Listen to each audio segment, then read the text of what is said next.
من قلب كركوك، المدينة التي تحمل على كتفيها تاريخا عريقا وتنوعا فريدا، تتواصل اليوم خطوات إعمار وخدمات جديدة يرافقها اهتمام بالنظافة تحت إدارة محافظة يقودها ريبوار طه بمتابعة دقيقة.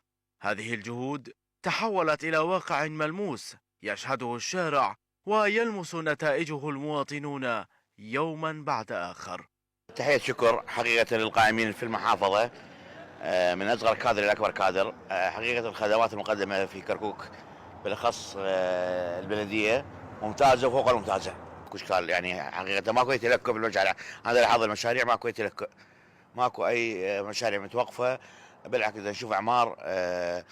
والدليل أنه أكو يم جراج بغداد أعمار، أكو بمنطقة الحماوة الساحة اكو اعمار، يعني ماكو توقف الحمد لله. على الطريق الحولي الطريق الحولي كذلك، يعني انا ما تتعبني الذاكره، بس اتذكر يعني ماكو اي توقف حقيقه. مشكورين اداره كركوك. في الأحياء والأسواق والشوارع الرئيسة حملات النظافة لا تتوقف، والمشاريع الخدمية تتسع رقعتها لتشمل تبليط الطرق، صيانة المجاري، وتطوير الحدائق وإنارة الشوارع، خطوات وصفتها إدارة كركوك بأنها جزء من استراتيجية لإعادة الروح إلى المدينة. خدمات جيدة ممتازة بكل مناطق كركوك بالجانبين الصغير والكبير وبدون استثناء، بالرغم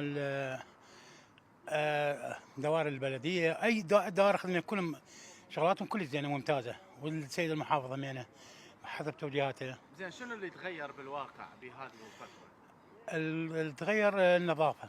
والله نشوف الخدمات الحمد لله من أحسن لأحسن، ونتمنى أن الناس يزرعون ويشجرون مناطقهم، وقدام كل بيت يزرع له شجرة وهذا، ويحافظون على نظافة المكان والمنطقة.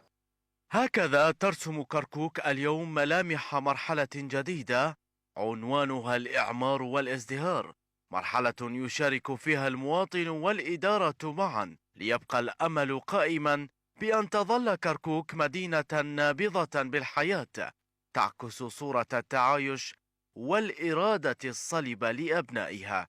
سيف قحطان، فضائية كركوك.